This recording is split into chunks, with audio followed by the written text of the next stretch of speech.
ஜெய் ஸ்ரீ மாதாஜி. அனைவருக்கும் காலை வணக்கம். நாம் அனைவரும் அன்னையை வணங்கி கவனத்தை நம்முடைய சகஸ்ராராவில் வைத்து குண்டலினி எழுப்பி கூட்டாக பந்தனிட்டுக் கொள்வோம்.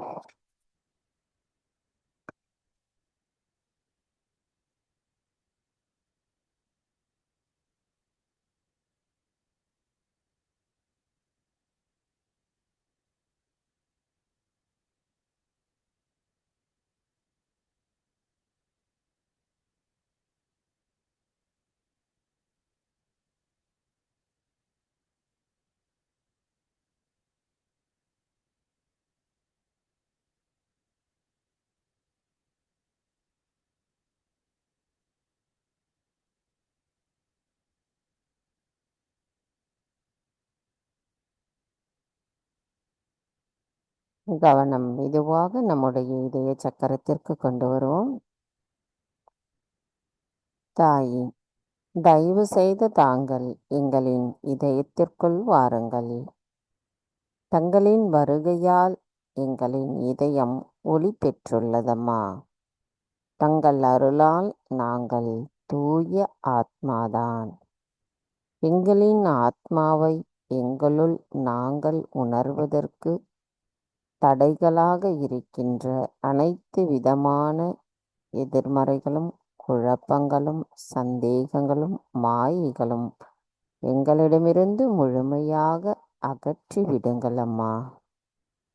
தாயே, எங்களுக்கான இன்றைய இந்த காலை நேர கூட்டு தியானத்தை தாங்களே வழிநடத்தி செல்லுங்கள். நாங்கள் தியானம் செய்வதற்கும் தியானத்தினுள் ஆழமான அமைதியை உணர்வதற்கும் தயவு செய்து அனுமதி தாருங்கள்.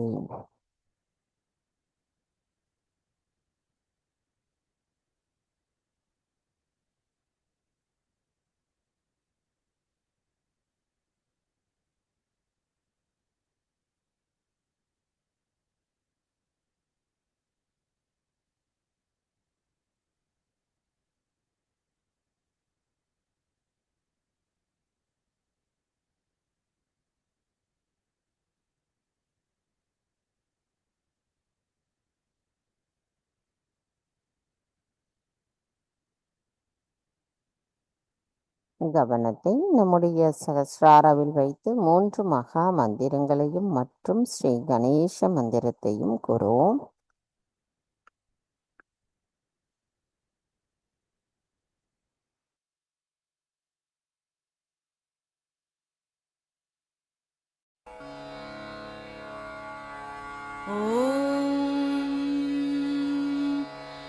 त्वमेव साक्षात् श्री महालक्ष्मी महासरस्वती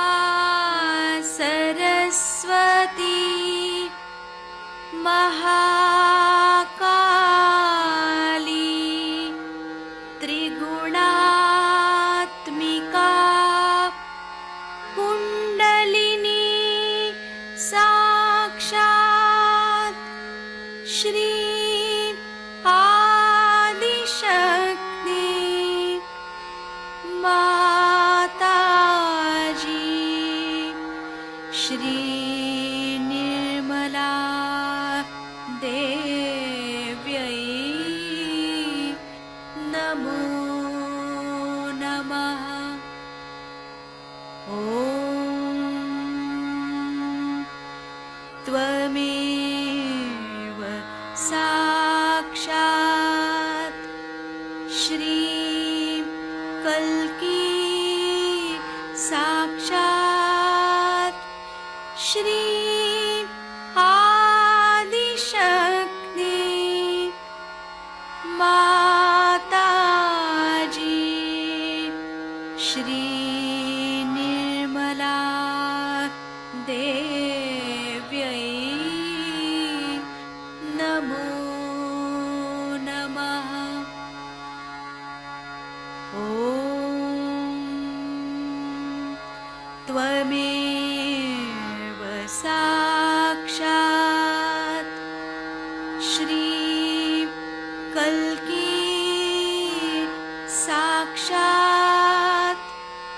श्री सहस्रार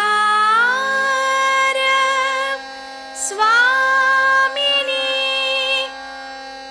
मोक्षप्रदायिनी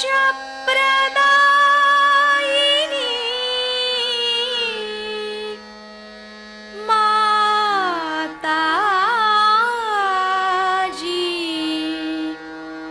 श्री निर्मला देव्यै नमो नमः। श्री गणेश मंत्र। ॐ त्वमेव साक्षात् श्री गणेश साक्षात् श्री आदिशक्ति माताजी श्री निर्मला देव्यै नमो नमः।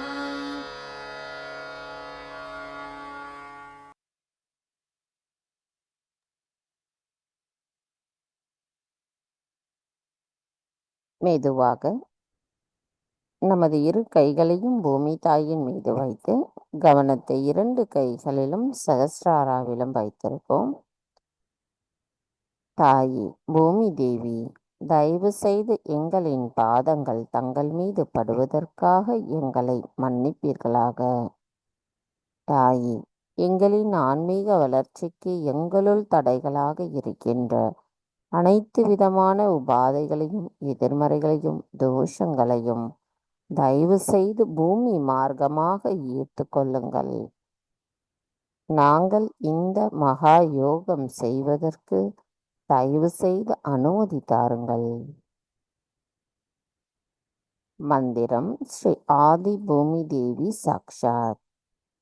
ஓம் த்வமேவ சாக்ஷாத் ஸ்ரீ ஆதி பூமி தேவி சாக்ஷாத் ஸ்ரீ ஆதிசக்தி மாதாஜி ஸ்ரீ நிர்மலா தேவை நமோ நமக. சில நிமிடம் தியானத்தில் இருப்போம்.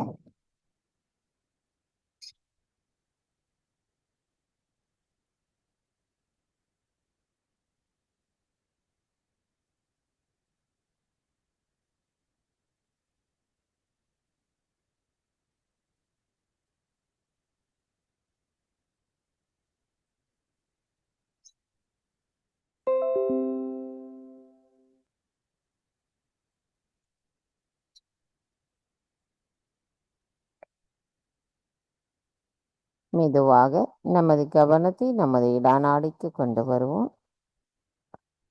தாயே, தயவு செய்து எங்களின் இடநாடியில் இருக்கின்ற அனைத்து விதமான உபாதைகளையும் எதிர்மறைகளையும் தோஷங்களையும் பூமி தத்துவத்தின் மார்க்கமாக ஈர்த்து கொள்ளுங்கள். தாயே, தங்கள் அருளால் நாங்கள் தூய ஆத்மாதான். தாயே, நாங்கள் எப்பொழுதும் நிகழ்காலத்தில் சமநிலையில் சுழுமுனை நாடியோடு ஒத்திருக்க தயவு செய்து அருள் புரியுங்கள் அம்மா.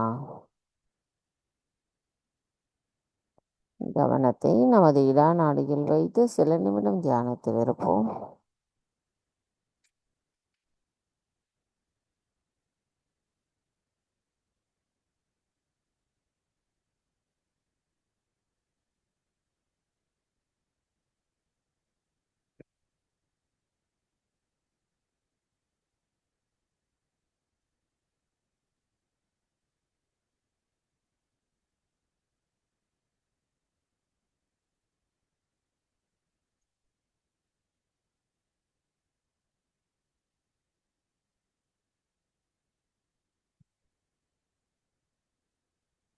கவனம் மெதுவாக நம்முடைய பிங்களா நாடிக்கு கொண்டு வருவோம். தாயே, தயவு செய்து எங்களின் பிங்களா நாடியில் இருக்கின்ற அனைத்து விதமான உபாதைகளையும் எதிர்மறைகளையும் தோஷங்களையும் தயவு செய்து ஆகாய மார்க்கமாக அகற்றிவிடுங்கள். தாயே, தங்கள் அருளால் நாங்கள் தூய விருப்பத்துடன் தூய ஆத்மாவாக இருக்கின்றோம். தாயே, தாங்களே அனைத்தையும் செய்பவர், அதனை ஆனந்தத்தோடு அனுபவிப்பவரும் தாங்களாவீர். நாங்கள் எதுவும் செய்யவில்லை. எங்களின் கவனம் எங்களின் ஆத்மாவின் மீது எப்பொழுதும் இருக்க தயவு செய்து அருள் புரியுங்களம்மா. தாயே, நாங்கள் எப்பொழுதும் நிகழ்காலத்தில் சமநிலையில் சுழுமுனை நாடியோடு ஒத்திருக்க தயவு செய்து அருள் புரியுங்களம்மா. கவனத்தை பிங்களா நாடியில் வைத்து சில நிமிடம் தியானத்தில் இருப்போம்.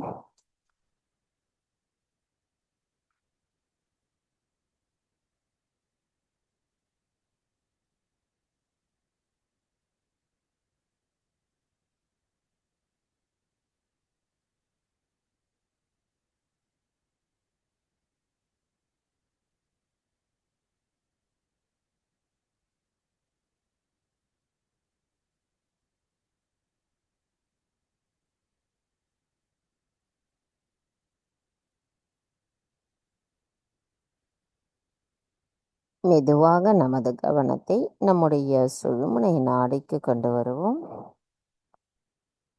தாயே, தயவு செய்து எங்களின் சுழுமுனை நாடியில் இருக்கின்ற அனைத்து விதமான உபாதைகளையும் எதிர்மறைகளையும் தோஷங்களையும் தயவு செய்து பூமி மார்க்கமாக ஈர்த்து கொள்ளுங்கள்.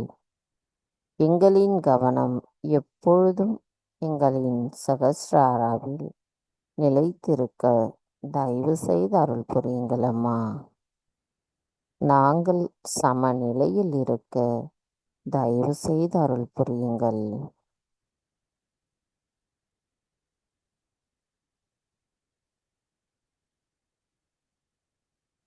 தங்கள் அருளால் நாங்கள் உணர்கின்ற இந்த அமைதி நிலை எப்பொழுதும் எங்களுள் நிலைத்திருக்க தயவு செய்து எங்களை ஆசிர்வதித்து அருள் புரியுங்களம்மா. சில நிமிடம் தியானத்தில் இருப்போம்.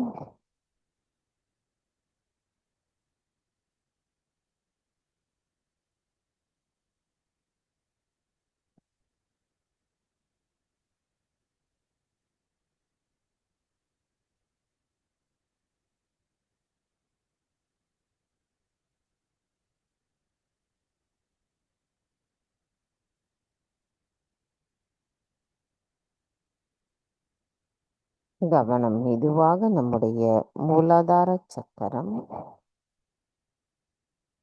தாயே, தாங்களே ஸ்ரீ கணேசரின் சுரூபமாவீர். நாங்கள் கள்ளம் கபடமற்ற குணத்துடன் இருக்க அருள் புரியுங்களம்மா.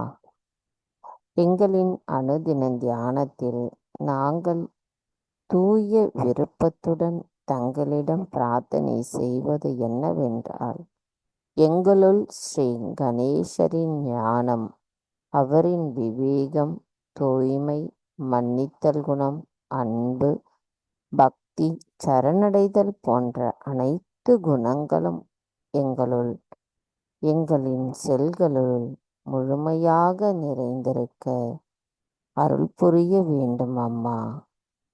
அதற்கு நாங்கள் தகுதியுடையவர்களாக எங்களை மாற்றி அமைப்பவரும் தாங்களாவீர். தாயே, எங்களுக்குள் இருக்கின்ற அனைத்து அசுர குணங்களும் அகற்றப்பட்டு எங்களுள் தூய அன்பின் தூய ஆத்மாவின் நிலைப்பாட்டில் நாங்கள் நிலைத்திருக்க தயவு செய்து அருள் புரியுங்களம்மா.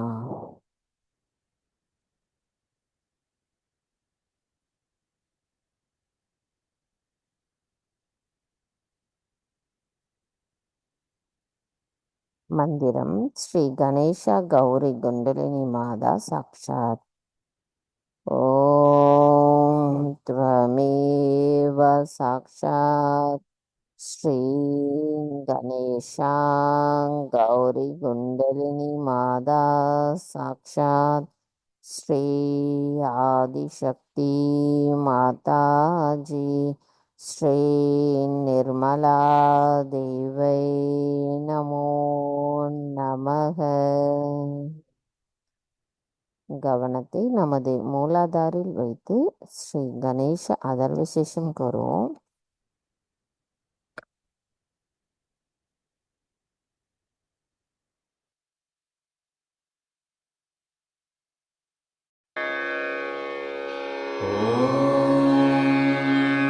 नमस्ते गणपतये त्वमेव प्रत्यक्षं तत्त्वमसि त्वमेव केवलं कर्तासि त्वमेव केवलं धर्तासि त्वमेव केवलं हर्तासि त्वमेव सर्वं खल्विदं ब्रह्मासि त्वं साक्षादात्मासि नित्यं ऋतं वच्मि सत्यं वच्मि अवत्वं माम् अववक्तारम् अवश्रोतारम् अवदातारम् अवधातारम् अवानुचानमवशिष्यम् अवपश्चात्तात् अवपुरस्तात् अवोत्तरात्तात्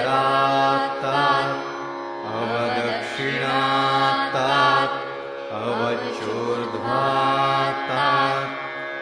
अवाधरात्तात्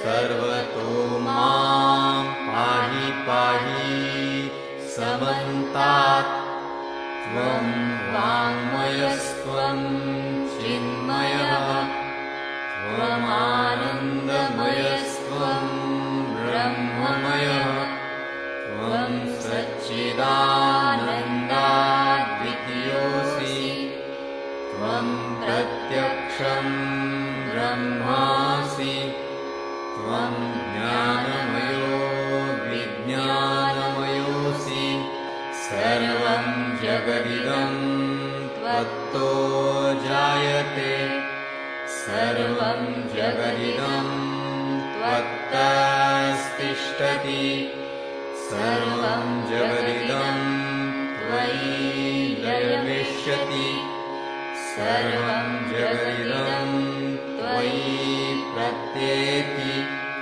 त्वं भूमिरापो नलो नीलो नभः त्वं चत्वारि वाक्पदानि त्वं गुणत्रयातीतः त्वं देहत्रयातीतः त्वं कालत्रयातीतः त्वं मूलाधारस्थितोऽसि नित्यं त्वं शक्तित्रयात्मकः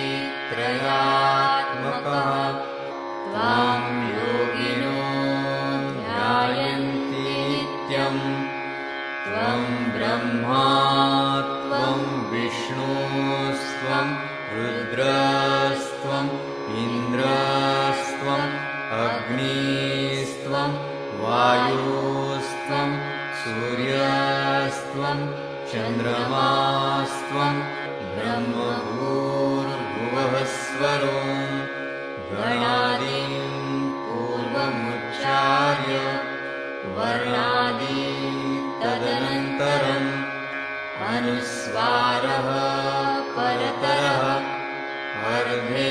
अर्धेन्दुलसितं तारेण रुद्धम् एतत्तव मनुस्वरूपं गकारः पूर्वरूपम् अकारो मध्यमरूपम् अनुस्वारश्चान्त्यरूपम् बिन्दुरुत्तररूपम् नादसन्धानं संहिता सन्धिः सैषा गणेशविद्या गणकऋषिः निःसृद्गायत्री छन्दः गणपतिर्देवता ॐ गं गणपतये नमः। एकदन्ताय विद्महे वक्रतुण्डाय धीमहि तन्नो दन्ती प्रचोदयात्। एकदन्तं चतुर्हस्तं पाशमङ्कुशधारिणं रथं च वरदं हस्तैर्बिभ्राणं मूषकध्वजं रक्तं लम्बोदरं शूर्पकर्णकं रक्तवाससं रक्तगन्धानुलिप्ताङ्गं रक्तपुष्पैः सुपूजितं भक्तानुकम्पिनं देवं जगत्कारणम् अच्युतम् आविर्भूतं च सृष्ट्यादौ प्रकृतेः पुरुषात् परम् एवं ध्यायति यो नित्यं स योगी योगिनां वरः। नमो व्रातपतये नमो गणपतये नमः प्रमथपतये नमस्ते लम्बोदरायैकदन्ताय विघ्ननाशिने शिवसुताय श्रीवरदमूर्तये नमो नमः। साक्षात् श्री आदिशक्ति माताजी श्री निर्मला देव्यै नमो नमः।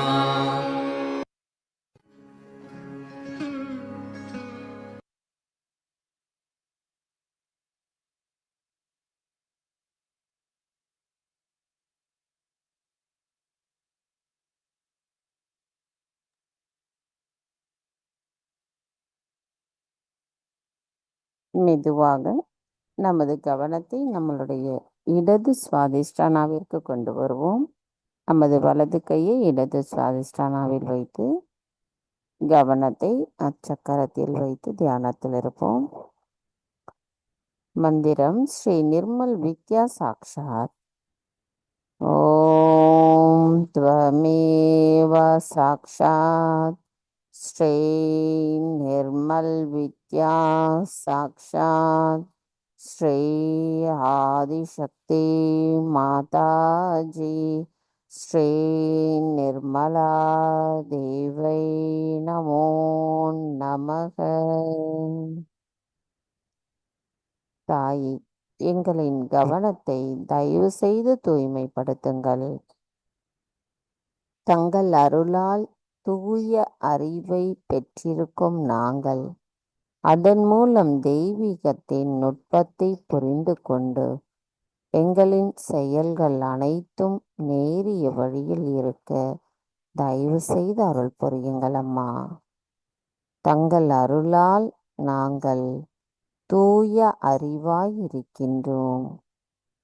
தங்கள் அருளால் எங்களுள் இருக்கின்ற படைப்பாற்றல் திறன் மேம்படுத்தப்பட்டிருக்கிறது. தாயே, நாங்கள் சகஜ யோகத்தை மற்றவர்களுக்கு சொல்லிக் கொடுக்கும் பொழுது எங்களின் கவனம் தங்களின் பொற்பாதங்களில் மட்டுமே இருக்க தயவு செய்து அருள் புரியுங்கள் அம்மா. எங்களுள் இருக்கின்ற அனைத்து விதமான அகங்காரத்தையும் மமகாரத்தையும் அகற்றிவிடுங்கள். நாங்கள் தூய அறிவை உணர்ந்த தூய ஆத்மாவாக எப்பொழுதும் இருக்க தயவு செய்து அருள் புரியுங்கள். சில நிமிடம் தியானத்தில் இருப்போம்.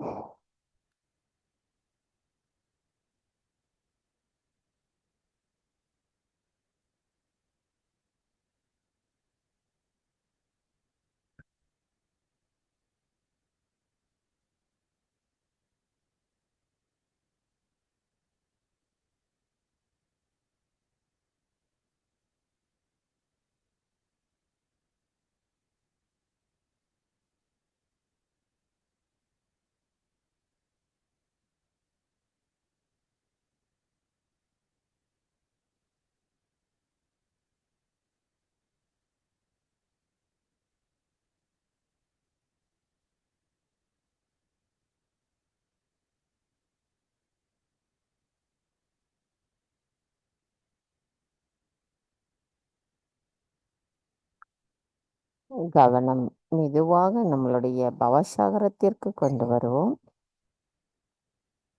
தாயே, எங்களின் ஆதி கருவான தங்களை நாங்கள் வணங்குகிறோம் அம்மா. தங்கள் அருளால் நாங்கள் சுயம் குருவாக இருக்கின்றோம். எங்களுக்குள் இருக்கின்ற அனைத்து மாயைகளும் சந்தேகங்களும் குழப்பங்களும் தங்கள் அருளால் அகற்றப்படட்டும். நாங்கள் எங்களின் செயல்களில் ஒரு சுயம் குருவின் கண்ணியம் வெளிப்படுமாறு எங்களின் செயல்கள் இருக்க தயவு செய்து அருள் புரியுங்கள் அம்மா.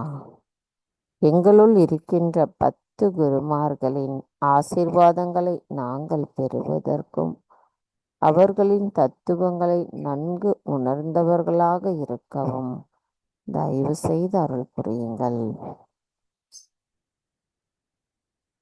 மந்திரம் ஸ்ரீ ஆதி குரு தத்ராத்ரேயா சாக்ஷாத். ஓம் த்வமேவ சாக்ஷாத் ஸ்ரீ ஆதி குரு தத்ராத்ரேயா சாக்ஷாத் ஸ்ரீ ஆதிசக்தி மாதாஜி ஸ்ரீ நிர்மலா தேவை நமோ நமः.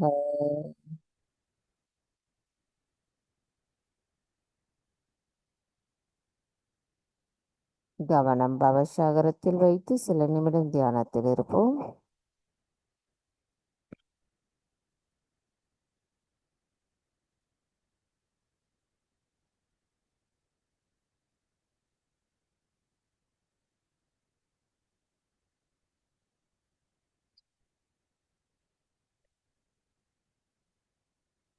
மெதுவாக நமது கவனத்தை நம்முடைய ஆக்ஞா சக்கரத்திற்கு கொண்டு வருவோம்.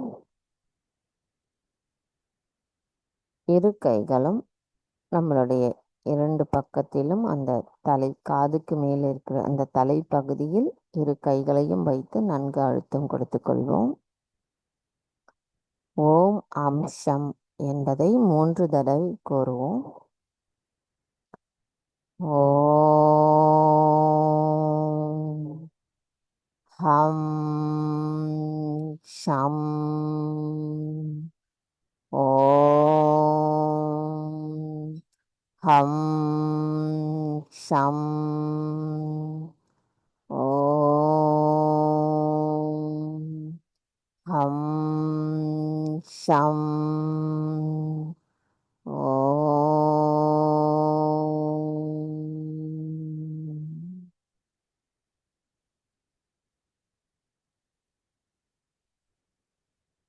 மெதுவாக இரு கைகளும் அன்னையை நோக்கி வைத்துக்கொண்டு கவனத்தை நம்முடைய ஆக்ஞா சக்கரத்திற்கு கொண்டு வருவோம். தாயே, தாங்களே ஆக்ஞா சக்கரத்தின் இறைவனாவீர். தாயே, ஸ்ரீ ஷமா பிரதாயவாக இருக்கும் தாங்கள் மன்னிப்பை வழங்குபவராவீர்.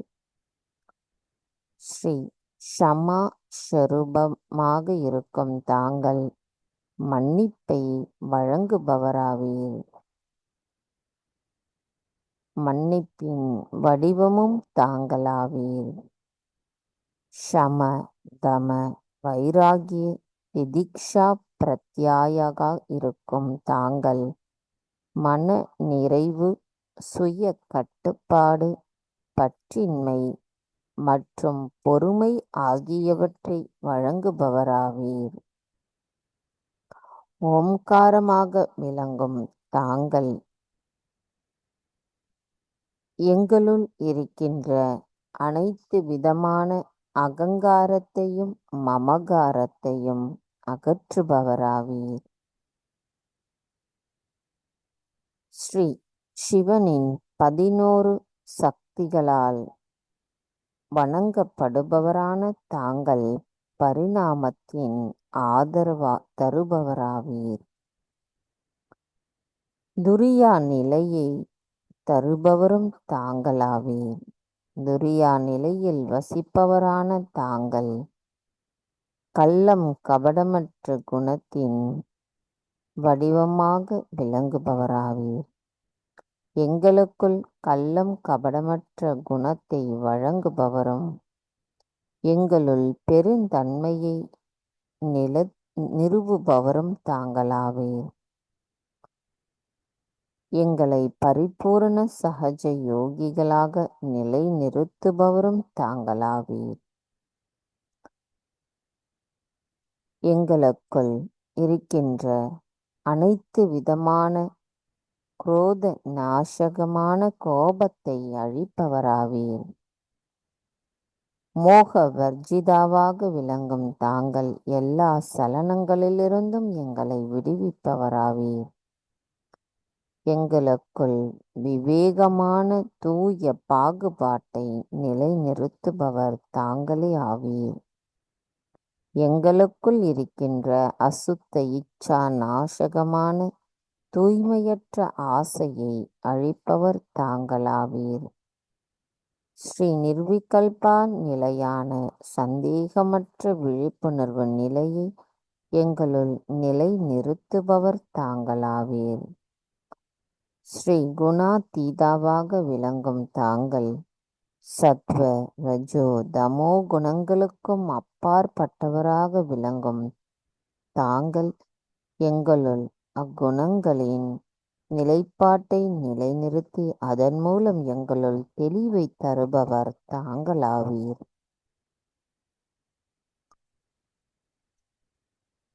தாயே, தங்கள் அருளால் நாங்கள் எல்லோரையும் மன்னிக்கின்றோம், எங்களையும் மன்னிக்கின்றோம். எங்களுள் எங்களின் மன்னித்தல் குணத்தை தயவு செய்து மேம்படுத்துங்கள் அம்மா. தாயே, எங்களின் சுய விழிப்புணர்விற்கு நாங்கள் சரணடைவதுடன் மற்ற விழிப்புணர்வு பெற்ற ஆத்மாக்கள் அனைவரையும் நாங்கள் மரியாதை செலுத்தி வணங்குகின்ற அந்த நிலையை எங்களுள் தயவு செய்து நிலைநிறுத்துங்கள் அம்மா. நாங்கள் தர்மத்திடமும் விஸ்வ நிர்மல் தர்மத்திடமும் நாங்கள் சரணடைய வேண்டும் அம்மா. கூட்டுத்திறனும் விழிப்புணர்வு பெற்ற ஆத்மாக்களின்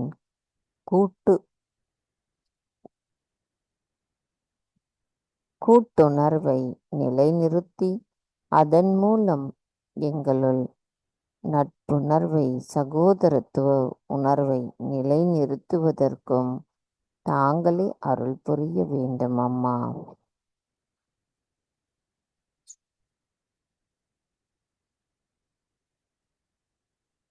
மந்திரம் ஸ்ரீ ஆக்ஞா சக்கர சுவாமினி சாக்ஷாத். ஓம் த்வமேவ சாக்ஷாத் ஸ்ரீ ஆக்ஞா சக்கர சுவாமினி சாக்ஷாத் ஸ்ரீ ஆதிசக்தி மாதாஜி ஸ்ரீ நிர்மலா தேவை நமோ நமக.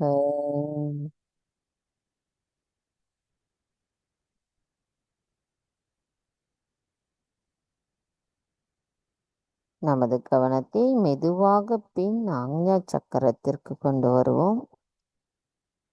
ஸ்ரீ மகா கணேஷா சாக்ஷாத். ஓம் த்வமேவ சாக்ஷாத் ஸ்ரீ மகா கணேஷா சாக்ஷாத் ஸ்ரீ ஆதிசக்தி மாதாஜி ஸ்ரீ நிர்மலா தேவை நமோ நமக. தாய், எங்களின் ஆத்மாவிற்கு எதிராக நாங்கள் தெரிந்தும் தெரியாமலும் அறிந்தும் அறியாமலும் ஏதேனும் தவறுகள் செய்திருந்தால் தயவு செய்து எங்களை மன்னித்து விடுங்கள். நமது கவனத்தை பின் ஆக்ஞா சக்கரத்தில் வைத்து பிஜ மந்திரமான ஸ்ரீ மகா விநாயகரின் மந்திரத்தை கேட்டு சில நிமிடம் தியானத்தில் இருப்போம்.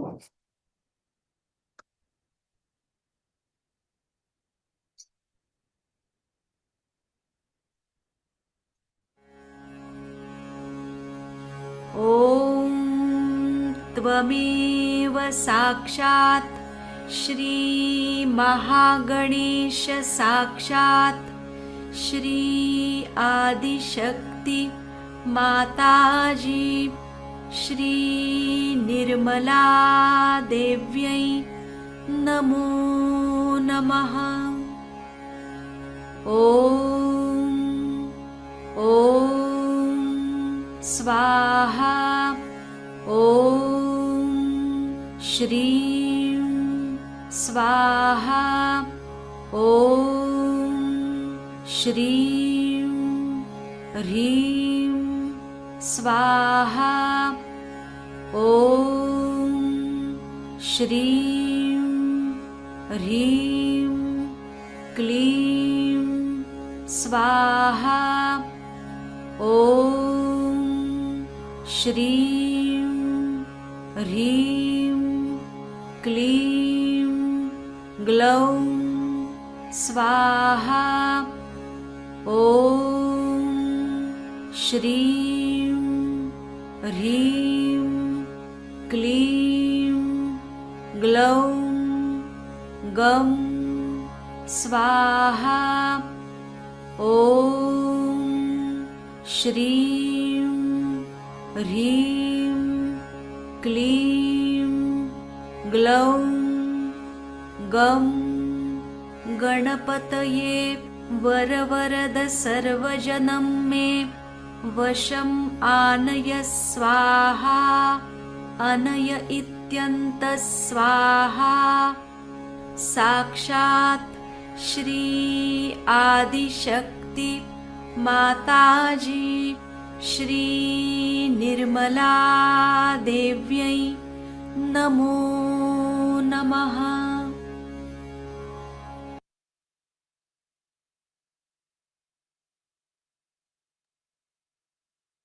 மெதுவாக நமது கவனத்தை நம்முடைய சகஸ்ராராவிற்கு கொண்டு வருவோம்.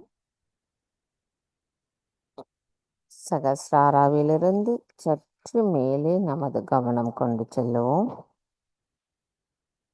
தாய், ஸ்ரீ மகா சரஸ்வதியாகவும் ஸ்ரீ மகா லக்ஷ்மியாகவும் ஸ்ரீ மகா காளியாகவும் அமர்ந்திருக்கும் தங்களை நாங்கள் தியானிக்கும் பொழுது மிக உயர்ந்த நிலையான தியான நிலையில் நாங்கள் அடைந்து அதன் மூலம் இறை ஆனந்தத்தை எங்களுள் உணர்வதற்கு தயவு செய்து அருள் புரியுங்கள் அம்மா.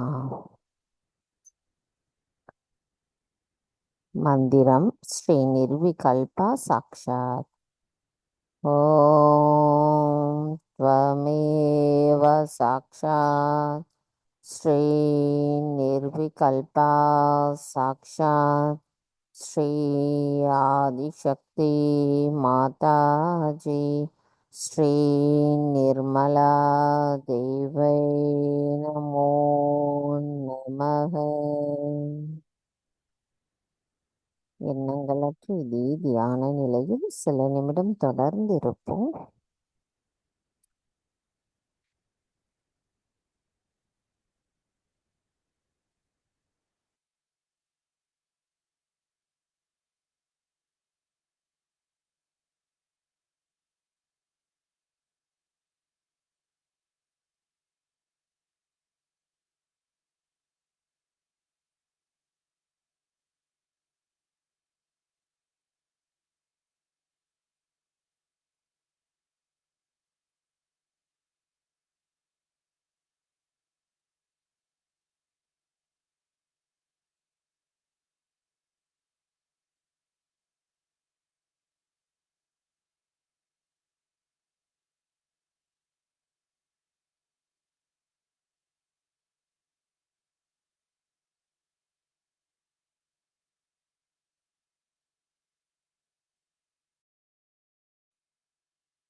நமது இதே தியான நிலையில் 1991 நவராத்திரி பூஜையில் அன்னை ஆற்றிய சொற்பொழிவை நாம் இப்பொழுது கேட்போம்.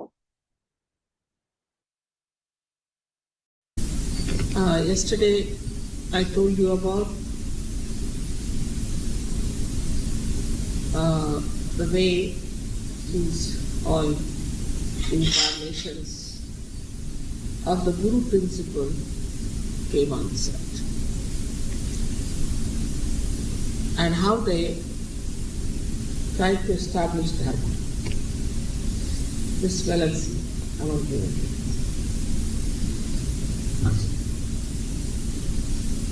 As you know that in the nature, whatever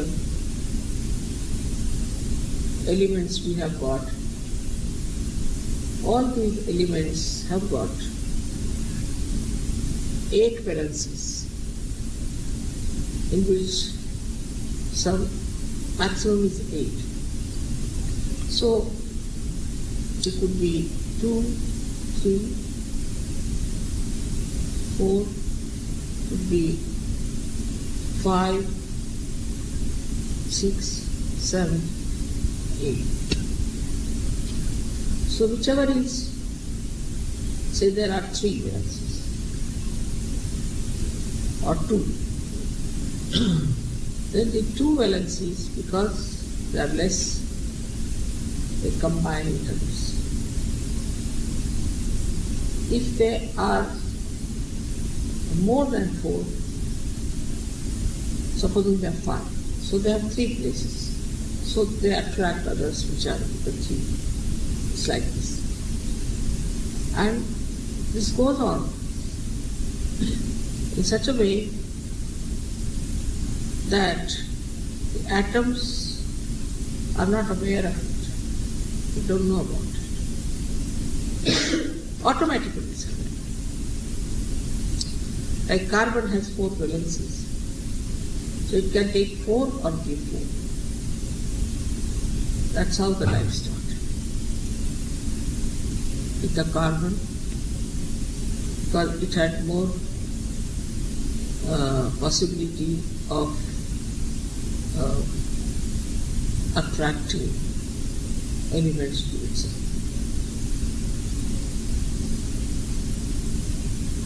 But all the things that are dead are not aware about the divinity, about dharma. Their dharmas are built in. So if you take, say, oxygen, it will behave like oxygen. If you take hydrogen, it will behave like hydrogen. They don't change, but they are not aware. They do not have awareness. Then comes the animal stage where they have 9 units. These also, their dharmas are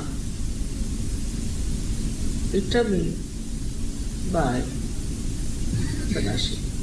That's why he is called as Pashupati. He is the lord of all animals. So a serpent will be a serpent, tiger will be a tiger. Cannot be that tiger can behave like serpent, serpent can behave like tiger, or a wolf can behave like a bird.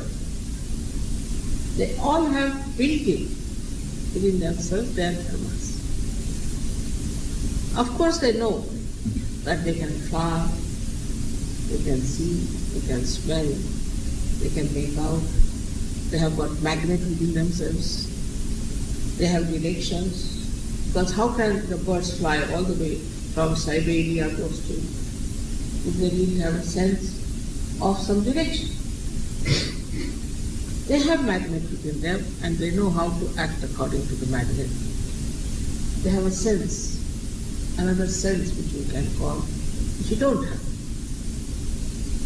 Say there are birds in Japan, when there's going to be an earthquake, they can hear. They know. And if these birds all disappear, then you know that this earthquake is going. Or else there are some birds, another kind, like, in Noah's Ark, he sent a dove outside, and ultimately he found out that there is water has receded and the leaves have come because he brought one leaf of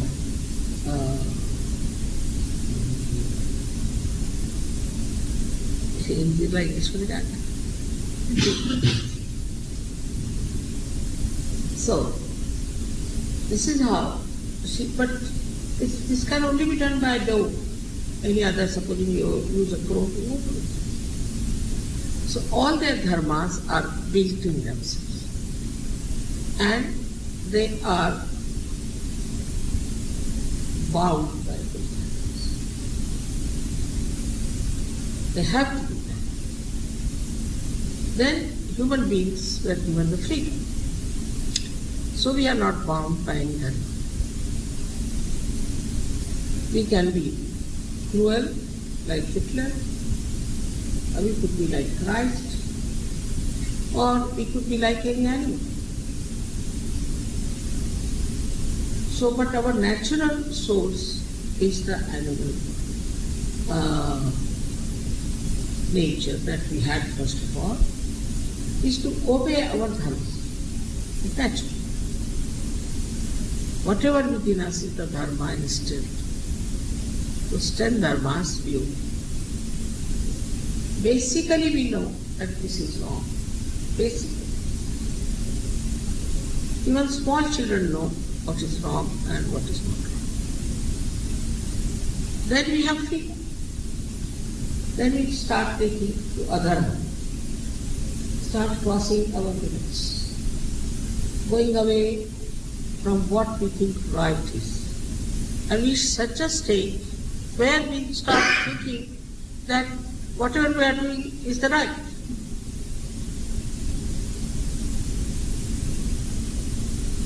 That's why these gurus came and taught you the dharma.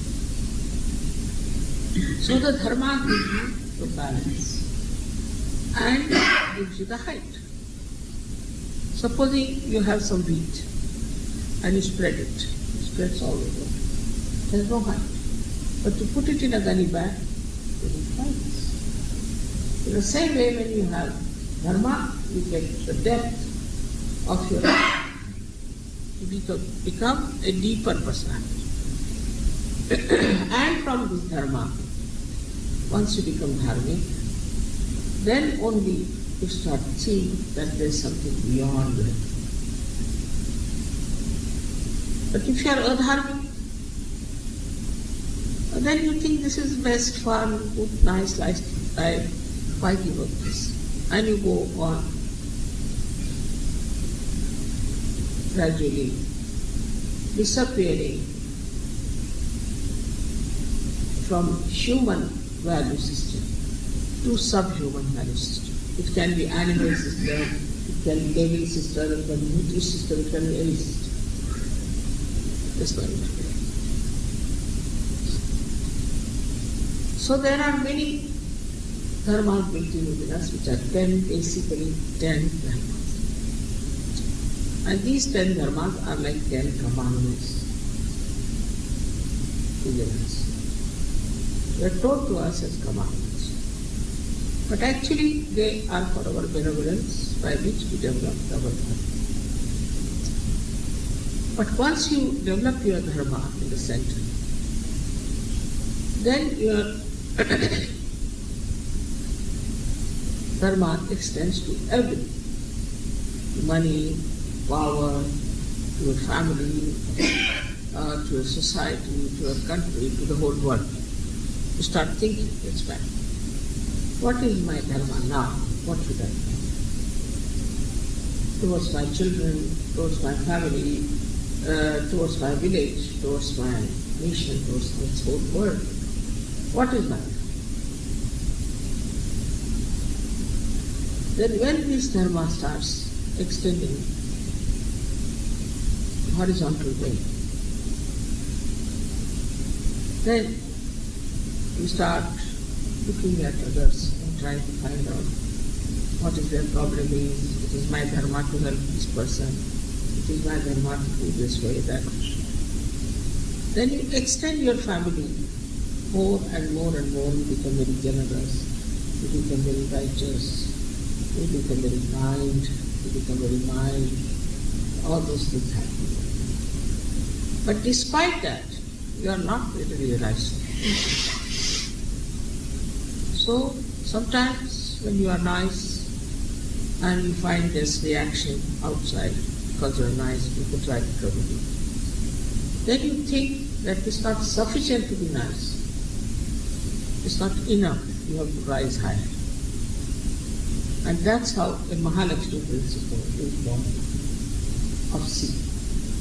And modern times are the main things where so many people have brought this principle within themselves, whether they are conscious of it or not, but they are. Never had so many seekers. It's a category, a special category of people you are, that you are all seekers. And that you have been seeking the truth. And that's how you are.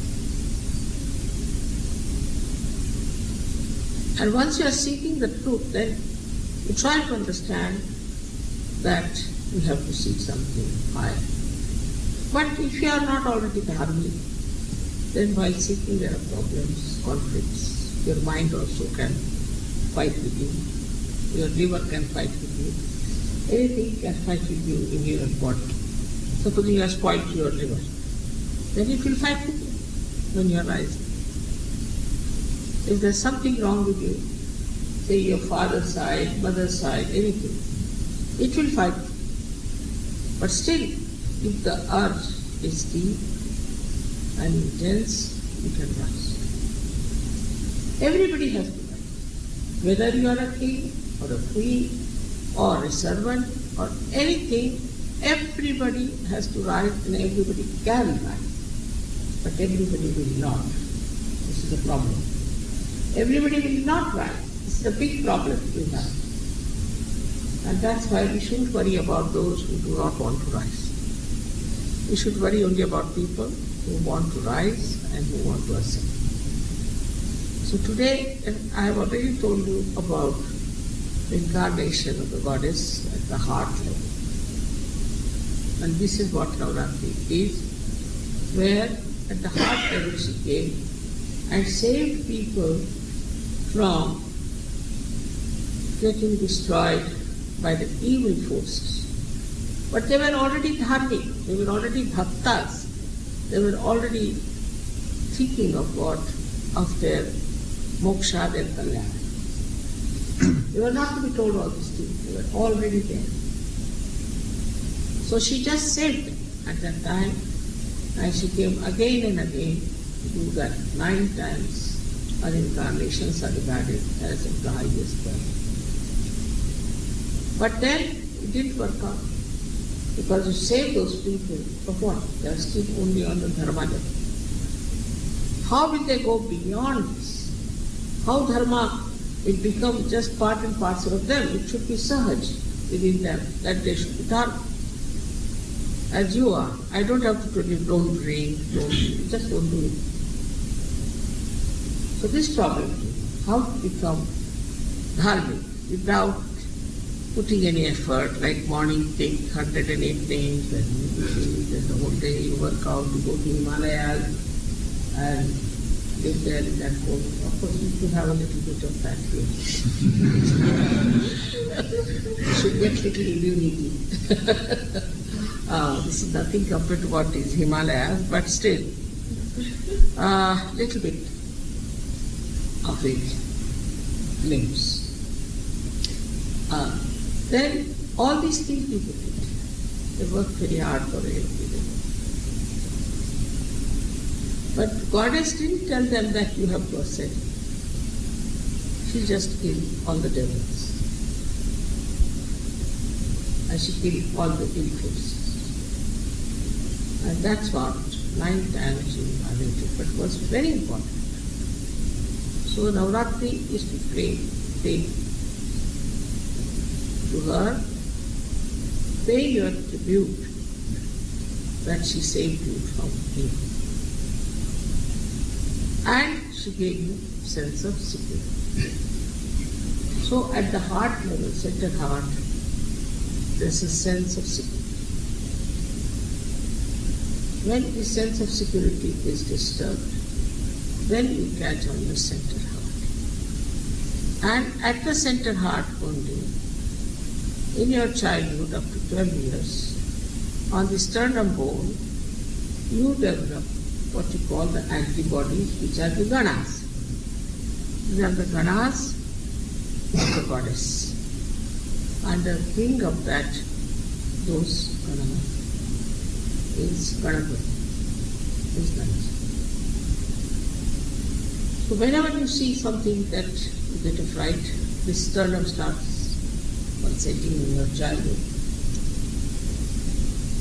But when you are grown up, it sends like a remote control the message to all those ganas which go out of the sternum bone in the whole body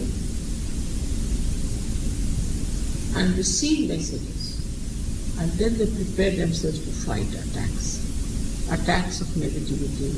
Say there's a cancer which is coming up, that is a kind of a virus they fight. They try to fight all kinds of things. All the negativity they try to fight. They have to fight the negativity of the left side, not the right side. The right side negativity, I think you have to fight this. Also, people like Hanumana and other angels, they try to show how stupid you are to be egoistic. Every time you try to have some ego, they show. And then they control your ego. They try to show how you have fallen into the ditch of it. And when it happens to you, then you start seeing your ego. Then you become guilty. But that's not the way. If you see your ego, then you have to separate yourself from that ego. You said, oh, so I believe you are right. I'll put it right now. Believe of yourself. Put the ego down with your ego. What do you think of yourself? You Mr. So-and-so, you behave like this? All right, I'll beat you with shoes. But one should never play into the hands of ego. It's very dangerous. But sometimes I've seen people who are possessed also can become very egoistical because these bhoots make you.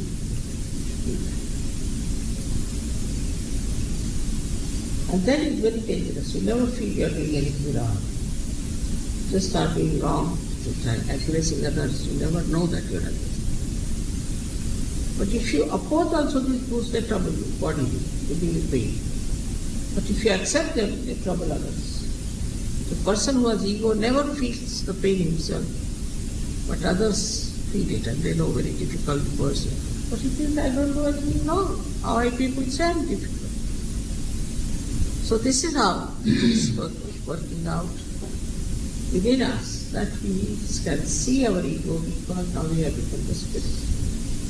So whatever we see like a window, now we can see through the window what is outside. And we can really expel our ego and our conditionings very nicely if we try to do it. So at this stage, the Mahalakshmi principle started, and the first incarnation of the Mahalakshmi, as you may know, as Kamatsi. Because Maryada Purushottam, he was the one who was full of Maryadas.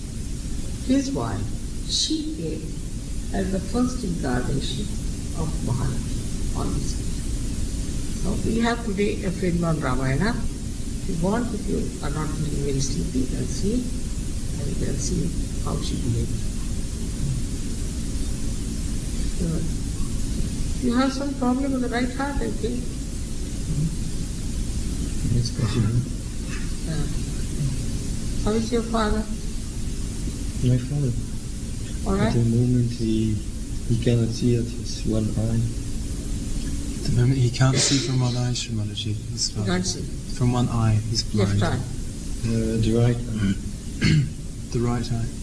Right eye he can't see. He has drank a lot. Right eye he can't see at all. Since 2 weeks, he cannot see out his right eye. It happened suddenly after sleep, and he couldn't see out of his eye Where is he? at home.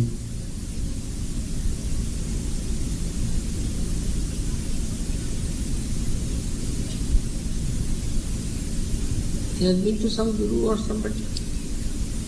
No, but he has drank a lot. Huh? Drinking, Shrimalaji. He was drinking much alcohol. Drinking.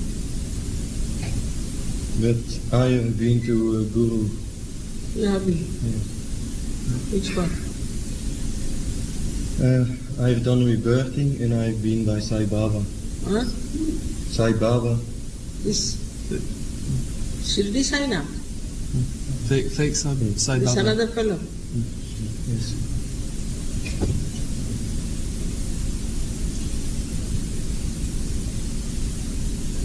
He was one of the devils killed by the goddess.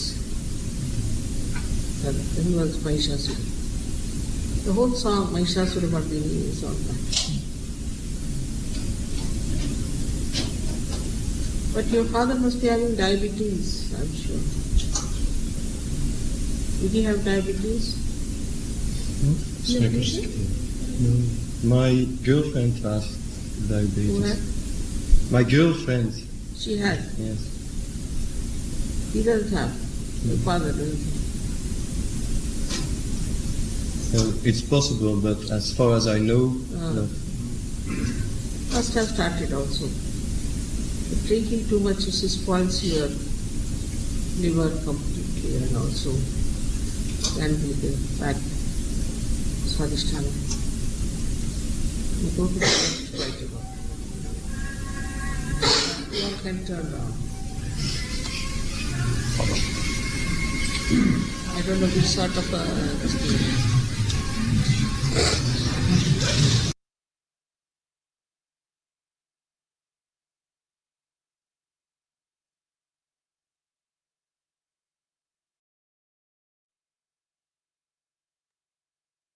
அன்னையின் உரையை மனதில் கொண்டு சில நிமிடம் தியானத்தில் இருப்போம்.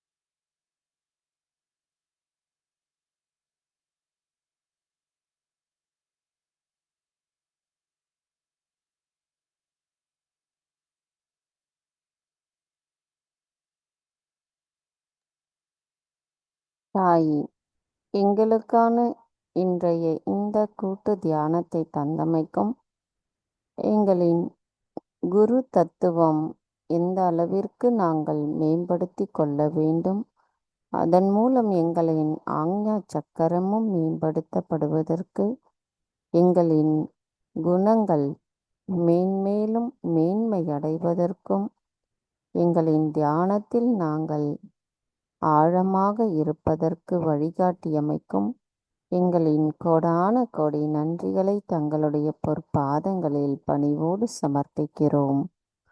தாயி, இன்றைய தியானத்தில் நாங்கள் ஏதேனும் தெரியாமல் தவறுகள் செய்திருந்தால் தயவு செய்து எங்களை மன்னித்து விடுங்கள். பூரண மந்திரம். ஓம் த்வமேவ சாக்ஷாத் ஸ்ரீ ஆதிசக்தி மாதாஜி ஸ்ரீ நிர்மலா தேவை நமோ நமः. நாம் அனைவரும் அன்னைக்கு நன்றி கூறி வணங்கி குண்டலினி எழுப்பி கூட்டாக பந்தனிட்டுக் கொள்வோம்.